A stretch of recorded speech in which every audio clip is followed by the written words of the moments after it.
dos mundos. Eu vou conversar com o ufólogo Carlos Roberto Paes Wells.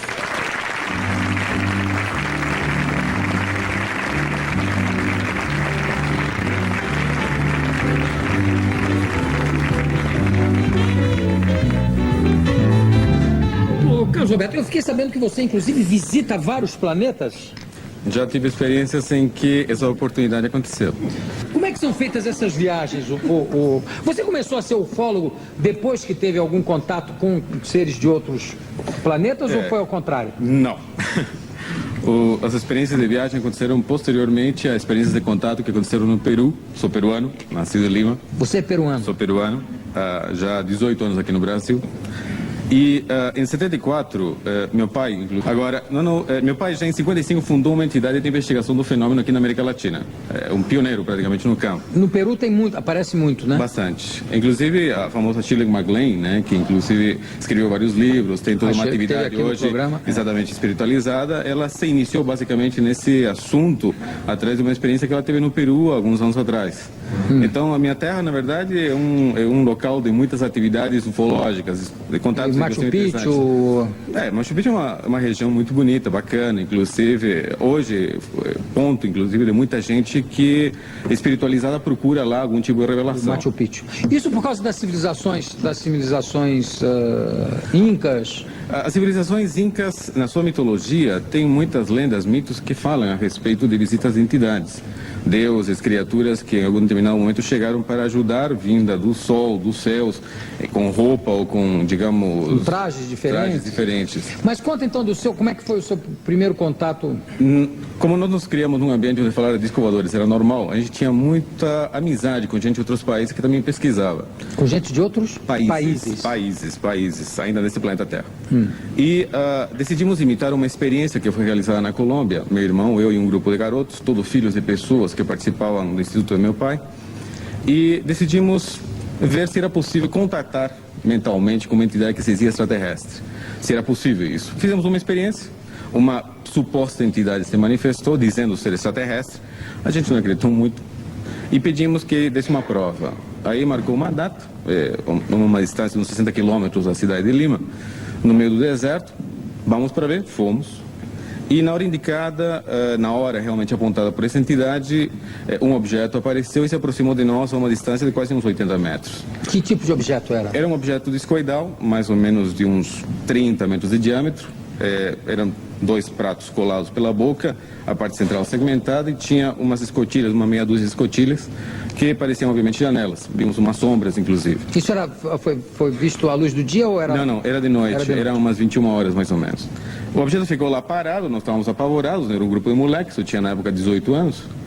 E falei, bom, vai nos levar embora, o que vai acontecer aqui?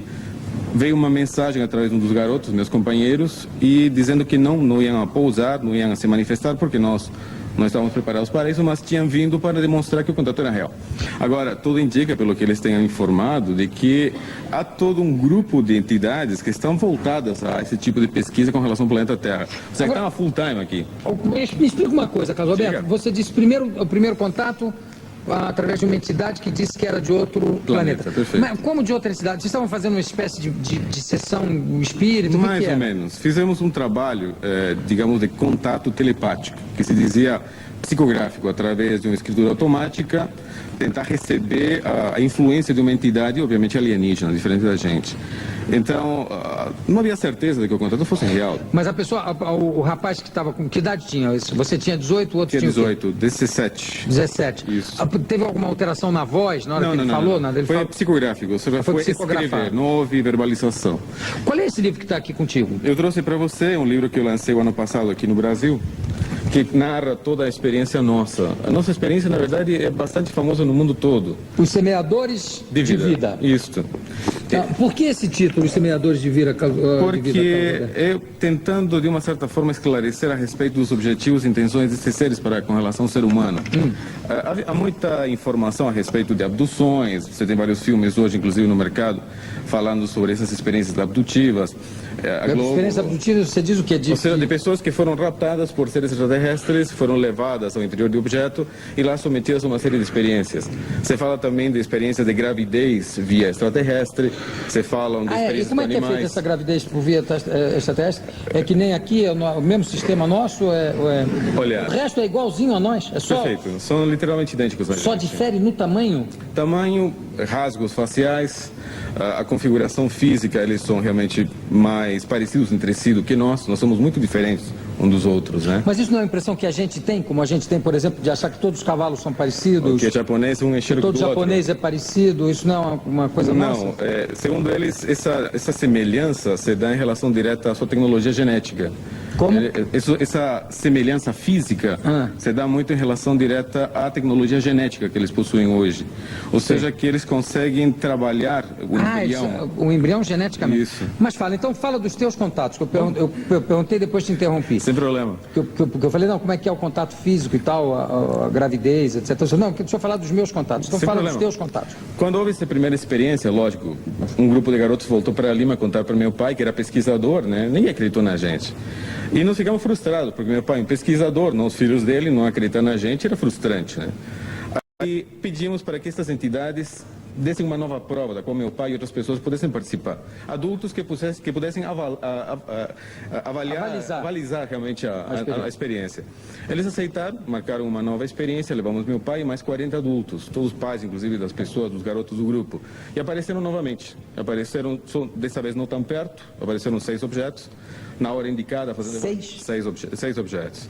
E foi assim que começou a experiência, né? Porque ficou dentro de nossa família, dentro do Instituto do meu pai. Nós não contamos a ninguém no começo dessa experiência, até que no final do ano 74 houve um contato no qual apareceu um objeto, o tripulante saiu, conversou conosco e nos comunicou que nós deveríamos narrar, comentar à imprensa o que estava acontecendo com a gente. Em que língua eles falam? Falaram mentalmente, eles não verbalizam, embora tenha idioma entre eles, eles se contatam mentalmente com a gente. É uma experiência muito estranha, muito difícil depois de traduzir. A gente ouve eles falando no teu ouvido, mas ele não gesticula, não movimenta a boca. Nós falamos para ele que estava louco, que ninguém ia acreditar na gente, sair por aí falando, olha, tenho contato com um disco voador, estou falando com um extraterrestre. Lógico que todo mundo ia levar na gostação. Mas falaram que não nos preocupássemos, que na hora necessária eles nos dariam qualquer apoio. E não deram? Deram. E muitas vezes, aliás. Por que eles não aparecem na televisão, por exemplo? Olha, marca lá no Jô Soares 12h30 que eu vou lá. Olha, Não é isso que eles não querem mostrar que realmente estão aí, que existem e tal? Por que eles não vêm aqui, por exemplo? justamente depois dessa... Quando retornamos a Lima, meu pai estava em uma reunião com jornalistas em casa e comentou, meus filhos acabaram de ter um contato com seres do planeta. Os jornalistas abriram olhos de tamanho e falaram, como isso é possível, né? Aí vimos que era a oportunidade de falar e comentamos. Aqui no Brasil, um jornalista chamado JJ Benítez, autor de um best-seller mundial chamado Operação Cavalo de Troia. Muito Ele já escreveu conhecido. vários livros. Exatamente. Naquela época, era um pequeno jornalista sem expressão de um jornal espanhol chamado Gaceta del Norte de Bilbao. Quando esses jornalistas pegaram a notícia, publicaram e lançaram ao mundo todo. A Gaceta del Norte de Bilbao mandou JJ Benítez ao Peru, que naquela época era apenas um jornalista, para acompanhar nossa experiência. E, obviamente, ver se era fraude, se era brincadeira ou o que tinha de real.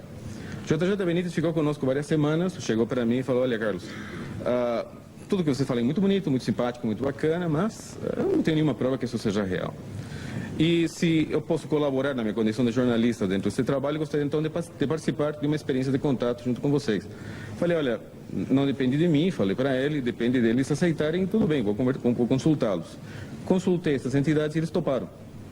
E JJ Benítez foi convidado, com mais outras pessoas, a participar de uma experiência, na qual, na hora indicada, prévia aceita, uma semana de antecedência, 2 objetos apareceram em cima da cabeça dele, a 500 metros de altura.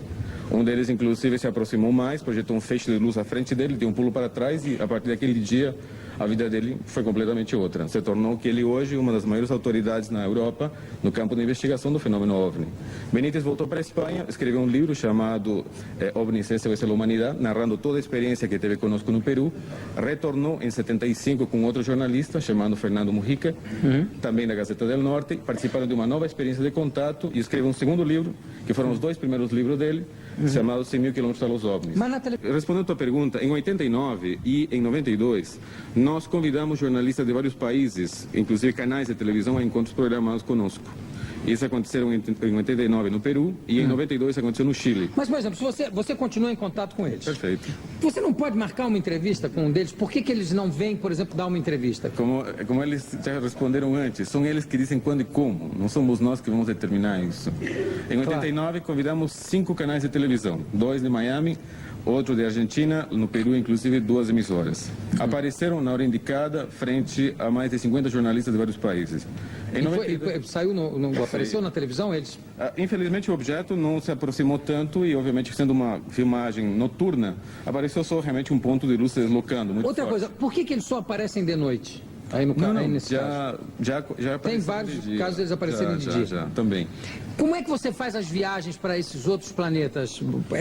Com o teu corpinho mesmo, Carlos Alberto? Físico. Entra o que? No disco? Não. Eles utilizam outro sistema de viagem interplanetário, diferente de utilizar o objeto, o disco voador para se deslocar. Uma das coisas que eles explicam, simples e clara, é de que mesmo você desenvolvendo velocidades muito rápidas no universo, você não pode vencer a relatividade de tempo existente entre 2 pontos. É isso que justamente Einstein já colocou com relação à própria relatividade do tempo. Sim, mas, por exemplo, vamos até Júpiter. Perfeito. Você desmaterializa aqui e materializa em Júpiter. Correto. É isso? É isso. E a atmosfera, a temperatura, tudo isso, como é que fica? É bem claro que você vai se preparar previamente para saber qual é o ponto de saída. Você não vai sair para qualquer lugar onde as condições ambientais não são adequadas a você. Então, obviamente, Então, por exemplo, se você vai para um planeta que não tem atmosfera, você tem que ir com um tubo de oxigênio. Habilitado, perfeitamente, claro. Ah, é? Perfeito. Onde é que você já... E você já foi com essa roupa toda para algum lugar, não? Onde é que você já teve? É um planeta que eles dizem serem Alfa Centauro, a 4,5 anos-luz de distância. Ah, foi lá que você teve? Sim. Em Júpiter você não teve? Não, Júpiter, graças a Deus, não. Não. É um planeta que tem a mesma estrutura que a Ambiental, Terra tem? perfeito. A mesma estrutura ambiental da Terra? Perfeito. E tem habitantes? Tem. E tem cidades? Tem. Como é que são as cidades lá desse... Olha, uma arquitetura maravilhosa, fantástica, uma população enxuta, uma cidade extremamente pequena, gente que não tem problemas de miséria dobrando uma esquina, não tem trombadão a qualquer canto. Tem eleições? De uma certa forma teriam. De uma certa forma teriam eleições democráticas. Tem obviamente. dinheiro? Não. As atividades hierárquicas não têm os benefícios que realmente nós temos aqui. Só assumem dores de cabeça, isto é, compromissos. Mas Quem? a pessoa que assume um cargo, digamos, de autoridade... De governante. Mas se não tem dinheiro, não precisa ter nada disso. Quer dizer, não existe a cobiça, por exemplo. Não existe. Não existe. Não há necessidade disso. Porque todo mundo tem uma estrutura em que ela trabalha para satisfazer as demandas, as necessidades de todos os habitantes. Como é que eles se vestem? Naturalmente, ou seja, é um tipo de roupa que podemos falar dos astronautas, né, que é típica. Para andar na cidade, na rua? Tem a roupa... Roupa de rua, como é que é a roupa de rua? Normalmente utilizam uma vestimenta que lembra muito a roupa romana, embora também utilizem muito macacões para atividades, digamos, de labor, de trabalho. Tem automóvel lá? Não. Como é que as pessoas se transportam assim, teletransportadas? As cidades são pequenas, como eu te falo. Ou seja, Mas as pessoas andam a pé, tem trânsito? anda a pé. Ou seja, os locais são extremamente próximos entre si. Não tem automóvel, tem transporte coletivo? Existe um tipo que nós poderíamos chamar de trens, que realmente fazem certos transportes. E você quando foi lá, você usou a roupa deles ou você estava Não, estava com a minha, perfeito. Como é que era? Assim, estava assim? Vestido, normal. E as pessoas estranhavam na rua? Olha, um da terra, não. O olhar deles era estranho, né? Eu me sentia, com seres de quase 2 metros e pouco de altura, eu me sentia um nanico frente a todos eles. É uma experiência estranha. O olhar deles é muito penetrante, o olhar deles é estranho. E só desse planeta, esse pessoal que veio aqui era desse planeta? Sim, perfeito. Ah, perfeito. Então, agora, existem vários seres com os quais temos tido experiências. Além desses grandões? Além desses grandões. Por exemplo? Seres já um pouco mais parecidos conosco, inclusive de estatura mais baixa, cabelo loiro, alguns inclusive de cabelo escuro, também de formas físicas muito semelhantes à nossa. E tem alguns morando na Terra, não, né? Segundo eles, sim. Um deles? Alguns deles. Alguns deles. Nós, em sim. que país eles moram? Eles não deram as coordenadas exatas, mas ligação. E casam aqui com Não terráqueas? se mistura, Não pode misturar. Geneticamente não dá para misturar. Talvez se daria, mas... Qual é a origem da... Eles falam, você fala aqui, os semeadores de vida. Eles falam qual é a origem da Terra, qual é a origem da vida no universo? No universo como um todo tem suas teorias. Agora, eles, com relação à origem do nosso planeta, têm realmente uma teoria extremamente interessante. E qual é? É diferente da nossa? Quer dizer, que a Terra Bastante, né? que a vida se origina na própria Terra, do desenvolvimento de uma célula e que vai desenvolvendo? Eles dizem que eles é que trouxeram para cá a vida, não? Não, a exobiologia explica que a vida, na verdade, no universo, ela se teletransporta. Ela se transporta através de corpos celestes. Meteoros, digamos, levam de mundo para mundo material carbono, material realmente que vai gerar a vida em um planeta. Agora, a vida inteligente em nosso mundo, de uma certa forma, está em relação direta a eles sim. Segundo afirma, a forma física deles com relação à nossa não é casual, não é gratuita. Nós seríamos, teoricamente, descendentes de antigas colônias que existiram nesse planeta, destes mundos que hoje nos visitam. O Deus para eles... A visão de Deus. É um conceito muito bonito, viu? É bem diferente do nosso, porque aqui o nosso conceito de Deus é regional. Cada cultura, cada grupo humano possui uma visão particular. Eles têm uma visão extremamente abrangente, muito holística, eu diria, bem universalista a respeito de Deus. Eles o sentem ou concebem como sendo uma força, um poder criador.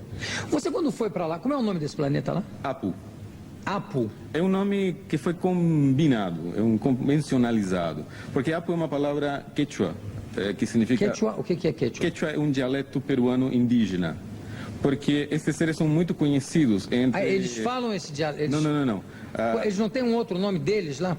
Impossível de pronunciar. Muito difícil de pronunciar. Apesar de eles terem a boca, a língua, tudo é muito difícil de pronunciar. É difícil, é muito complicado. Os nomes que eles dão para certos locais... Quer dizer, eles pegaram um nome de um dialeto... Nós pegamos. Nós aqui... que chamam de Apu. Exatamente. Você viu eles conversando entre eles lá? Sim, uma vez apenas. E não dá para entender nada? E é rápido? É rápido. Eles falam com a mão também, não? Em alguns casos. Tem cinema lá? Algo parecido. Tem televisão, teatro, tem manifestações artísticas, tem quadros? Tem. Eu perguntei televisão, teatro, você fez assim... É que é complicado, porque eles não têm produções próprias. Eles aproveitam o que outros mundos fazem e eles assistem. Eu confesso a você que eu sou um pouco cético em relação... Eu não duvido da tua experiência, quer dizer, eu acredito, não acho que você seja um mentiroso, pelo amor de Deus. O que eu digo é o seguinte, que eu acho uma coisa tão fascinante louca. Existir.